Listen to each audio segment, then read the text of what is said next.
राधे राधे। जय श्री कृष्णा। कार्तिक पूर्णिमा को हिंदू धर्म का सबसे पवित्र महीना माना जाता है।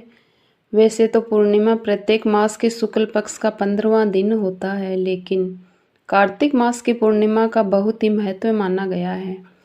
इस दिन हिंदू धर्म में गंगा स्नान की भी परंपरा है। गंगा स्नान करने के पश्चात सूर्य देव को अर्घ्य अवश्य देना चाहिए। मानते हैं कि ऐसा करने से मनुष्य को अपने किए गए पापों से मुक्ति प्राप्त होती है। इस पवित्र अवसर पर शुद्ध कुमकुम, धूप, कपूर, तुलसी और परिजीता तेल का प्रयोग करके भगवान की पूजा अर्चना करना अत्यंत शुभ माना गया है। कार्तिक पूर्णिमा के दिन स्नान इत्यादि करके गरीबों को कुछ न कुछ दान करना चाहिए। ऐसा करने से उसका 1000 गुना फल प्राप्त होता है। इस दिन बहुत सारे लोग व्रत भी करते हैं। व्रत का संकल्प लिया जाता है और फल आहार किया जाता है। इस दिन भगवान विष्णु और माँ लक्ष्मी की पूजा की जाती है। कई जगहों पर भगवान श्री कृष्ण के विग्रह की पूजा की जाती है। इस विशेष दिवस पर भगवान शिव की भी पूजा करने का विधान है, क्योंकि उन्होंने आज के दिन ही तारकासुर नामक राक्षस का वध किया था। इस दिन सूखे मेवों का प्रयोग करना बहुत अच्छा होता है। फलाहार में सिंघाड़ा इत्यादि लेना चाहिए। कई घरों में इस दिन आटे का मीठा चूर्ण भी बनाकर प्रसाद चढ़ाते हैं। चावल या मखाने की खीर का भी प्रसाद चढ़ाते हैं। कई घरों में बिना लहसुन प्याज का साधारण भोजन भी बनाकर खाते हैं। कार्तिक के महीने में उड़द, मूंग, मसूर, चना, मटर, राई खाना भी वर्जित बताया गया है। कार्तिक मास के पवित्र महीने में मांसाहार का सेवन नहीं करना चाहिए। कहा जाता है कि कार्तिक माह में भगवान विष्णु पानी में रहते हैं।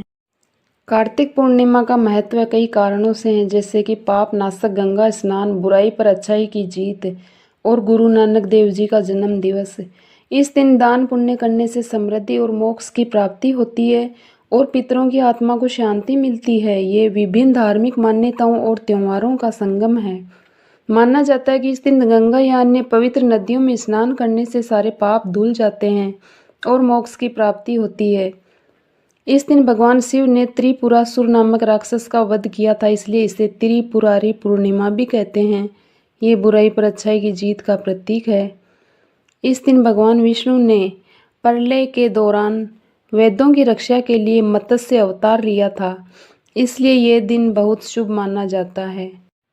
नदी के किनारे दीपक जलाना प्रकाश की जीत का प्रतीक माना जाता है और इसे अत्यंत पुण्यकारी माना गया है। कार्तिक पूर्णिमा पर जरूरतमंदों को अन्न, वस्त्र, दीपक, कंबल, धन का दान करने से देवी देवताओं की कृपा प्राप्त होती है और आर्थिक समृद्धि आती है। इस दिन किया गया दान पितरों की आत्मा को शांति प्रदान करता है। तिल, घी, गुड़, फल और मिठाई जैसी चीज़ों का दान विशेष फलदायी होता है और सौभाग्य बढ़ाता है। सिख धर्म में कार्तिक पूर्णिमा को गुरु नानक देव जी का जन्म दिवस होने के कारण गुरु पर्व के रूप में मनाया जाता है। इस दिन सिख श्रद्धालु गुरुद्वारों में शब्द कीर्तन करते हैं, गुरु नानक देव जी के उपदेशों का स्मरण करते हैं और अपने घरों और गुरुद्वारों को रोशन करते हैं। इस दिन व्रत करने से व्यक्ति को भगवान विष्णु के साथ साथ भगवान शिव की कृपा भी प्राप्त होती है। इसलिए कार्तिक पूर्णिमा के दिन इस कथा का पाठ जरूर करना चाहिए। इसके पाठ से व्यक्ति को दुखों से छुटकारा मिलता है। आइए अब हम कार्तिक पूर्णिमा की संपूर्ण व्रत कथा आरंभ करते हैं।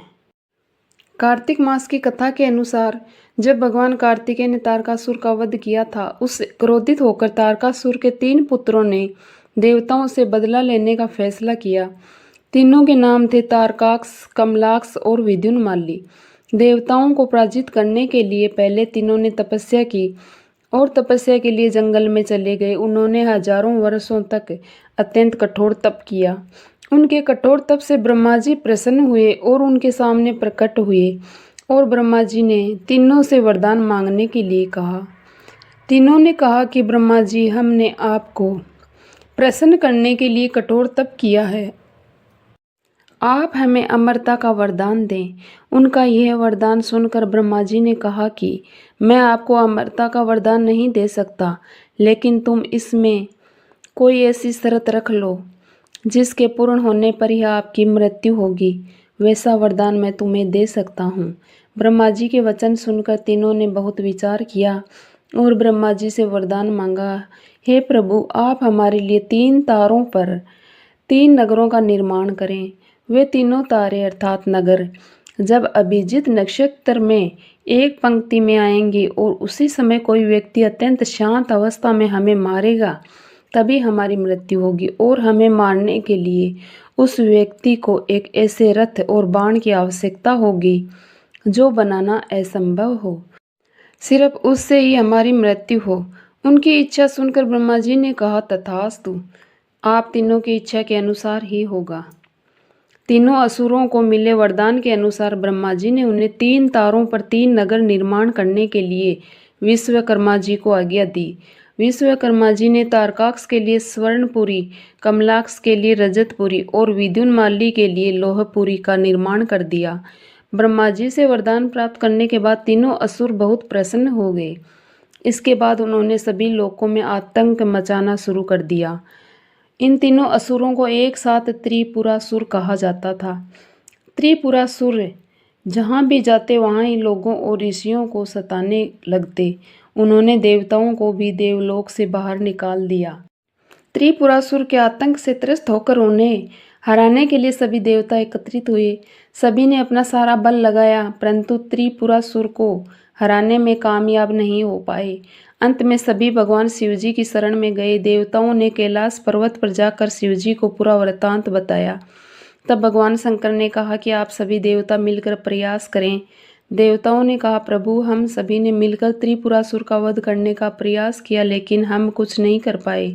हम आपकी शरण में आए हैं, आप ही हमारी रक्षा कर सकते हैं। तब शिवजी ने कहा कि मैं अपना आधा बल तुम्हें देता हूँ, इस बल की सहायता से प्रयास करके देखो। शिवजी ने अपना आधा बल देवताओं को दिया, लेकिन देवता शिवजी का आधा बल सहन नहीं कर पाए। फिर भगवान शिव ने स्वयं ही त्रिपुरासुर का संहार करने का संकल्प लिया। वरदान के अनुसार अब त्रिपुरासुर का वध करने के लिए रथ और धनुष बाण सिद्ध करना आवश्यक था। भगवान शिव ने पृथ्वी को ही उनका रथ बनाया, सूर्य और चंद्रमा को उस रथ के पहिए बनाए। श्रेष्ठ सारथी बने भगवान विष्णु बाण बने, मेरु पर्वत धनुष और वासुकी बने उस धनुष की डोर। सभी देवताओं ने अपने बल से वह रथ संभाल लिया। इस प्रकार असंभव रथ बनकर सिद्ध हुआ।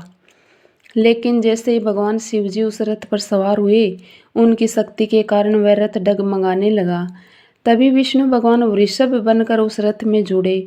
घोड़े और वृषभ की पीठ पर सवार होकर महादेव ने उस असुर नगरों को देखा। अपने धनुष पर बाण रख उन्होंने पाशुपत अस्त्र का संधान किया और तीनों नगरों को एक पंक्ति में आने का आदेश दिया।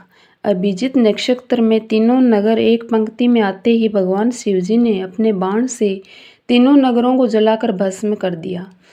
इसमें तीनों असुरों का भी अंत हो गया। जिस दिन तीनों असुरों का वध हुआ उस दिन कार्तिक पूर्णिमा थी। तभी से भगवान शिवजी त्रिपुरांतक बन गए। त्रिपुरांतक का अर्थ है 3 पुरों का अर्थात नगरों का अंत करने वाले। भगवान विष्णु ने ही भगवान शिव को ये नाम दिया था।